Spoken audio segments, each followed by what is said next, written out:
Bab 415. Faktanya, Charlie benar-benar tidak ingin pergi. Jika Elaine tidak memaksanya, dia pasti akan menolak Claire. Adapun mengapa dia tidak ingin pergi, sebenarnya, dia agak menjijikan pada Elsa di dalam hatinya. Sejak dia menyelamatkan Elsa untuk kedua kalinya, dan Elsa tahu bahwa dia adalah kekasih impiannya, dia telah mengaku padanya. Sekarang dia ingin mengajak istrinya pergi ke pemandian air panas, dan dia juga perlu membawanya. Tujuan sebenarnya adalah meminta istrinya menjadi palsu, bukan? Dalam hal ini, akan sedikit memalukan jika dia pergi. Namun, Elaine ini bersikeras untuk melompat keluar dan berkicau, memaksanya untuk berbicara, yang membuat Charlie kesal. Jangan biarkan aku pergi. Oke, kalau begitu saya akan pergi. Marah kepadamu. Elaine tidak berharap Charlie tidak mematuhinya, terengah-engah karena marah, tetapi karena Claire ada di sana, dia tidak bisa mengatakan apa-apa. Melihat janji Charlie, Claire berkata, di tempat yang diputuskan Elsa adalah di Hotel Mata Air Panas Champs-Élysées di pinggiran kota. Ini dikatakan sebagai industri di bawah Shangri-La Hotel. Dikatakan cukup bagus. Dia akan mengantar untuk menjemput kita besok. Charlie mengangguk dan berkata, oke. Claire berkata, ingatlah untuk membawa celana renang di malam hari. Anda harus memakai celana renang di mata air panas. Charlie tersenyum dan bertanya, istri, bukankah kamu juga ingin memakai baju renang? Claire mengangguk dan berkata, tentu saja. Saya harus. Elaine buru-buru menyela, Claire. Anda tidak pernah diizinkan memakai bikini. Keluarkan pakaian renang Anda yang paling konservatif dan bawa bersama Anda. Agar tidak membiarkan bestar Charlie mengambil keuntungan.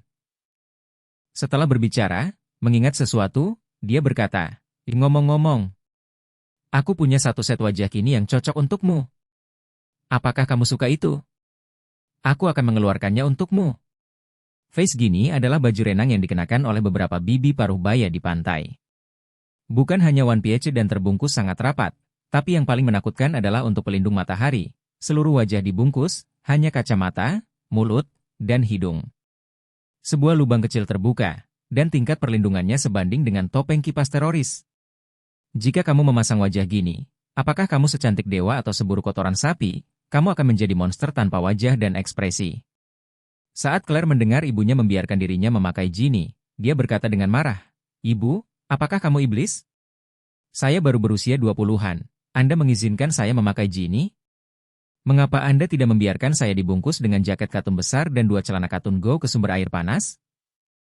Elaine berkata dengan tatapan serius, ibu takut kamu akan dimanfaatkan.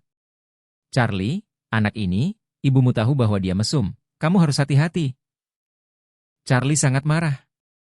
Demen, dia tahu bahwa ayah Junwei Gao, Jianjun Gao menyuruhnya menghitung bola hari itu, jadi mengapa dia menyelamatkannya? Iklan apa buang-buang makanan? Claire juga tidak memperhatikan Elaine. Setelah makan malam, dia membawa Charlie kembali ke rumah. Setelah kembali ke rumah, dia memilih pakaian renang yang tidak terlalu terbuka dan konservatif, tetapi terlihat sangat santai dan nyaman. Sedangkan untuk Charlie, sederhana saja, celana pendek boxer sudah cukup.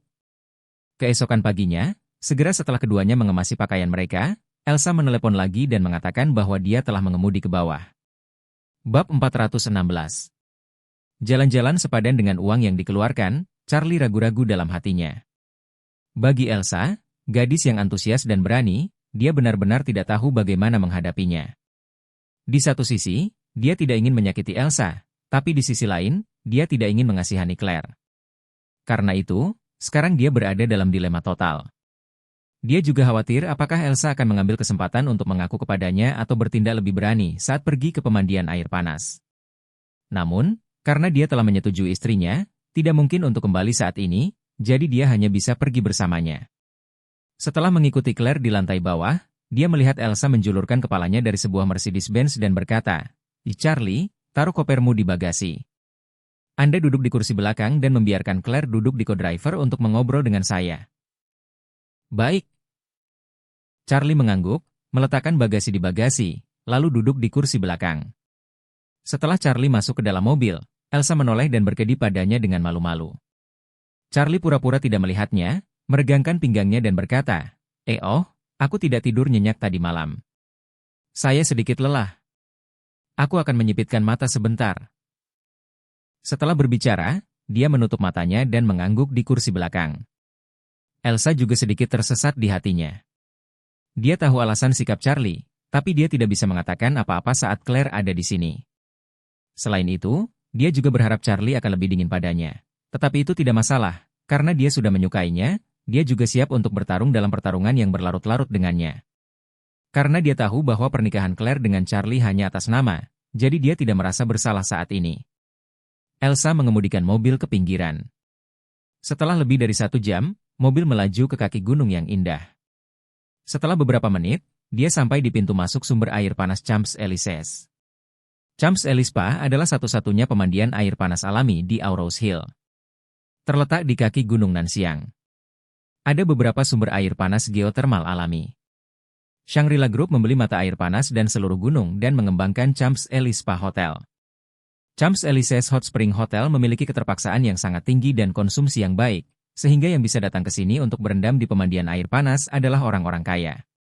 Namun, meski begitu, ketersediaan kamar di sini sangat sedikit. Tidak hanya orang-orang kaya di Aurous Hill, tetapi juga orang-orang kaya di kota-kota sekitarnya, akan datang jauh-jauh untuk menikmati baptisan pemandian air panas di akhir pekan. Hari ini adalah akhir pekan, jadi bisnis di sini sangat bagus. Hampir tidak ada lowongan di tempat parkir. Elsa mengemudikan mobil dan berlari mondar-mandir di tempat parkir beberapa kali, hanya sampai akhirnya menemukan tempat parkir yang kosong, jadi dia senang, melihat sekeliling, dan segera meluncur menuju tempat kosong itu. Sesampai di depan tempat parkir, Elsa memberi petunjuk arah dan hendak mundur dan parkir. Dan ketika berada beberapa meter dari tempat parkir belakang mobilnya, tiba-tiba sebuah mobil sport Maserati melesat. Kecepatan Maserati sangat cepat, dan ketika dia berbalik, dia hendak bergegas ke tempat parkir tempat Elsa akan berhenti. Elsa kaget, tangannya sangat kacau, dia tidak bereaksi, dia lupa menginjak rem, sehingga mobilnya terus jatuh ke belakang. Hanya mendengar suara yang keras, bagian samping mobil pihak lain telah tergores bagian belakang Elsa. Elsa kembali sadar dan buru-buru menghentikan mobil. Dia tidak bisa membantu tetapi mengerutkan kening dan mengeluh. Di mana ada tempat parkir seperti itu? Kualitasnya terlalu buruk, bukan? Aturan dasar tempat parkir pertama datang, pertama dilayani tidak dapat dilakukan. Memahami? Kali ini, di dalam mobil sport Maserati, seorang pemuda yang mengenakan jaket kulit berlebihan dan menyisir rambutnya yang berminyak keluar. Setelah pemuda itu keluar dari mobil, dia melirik goresan di sisi mobil, wajahnya tiba-tiba muram.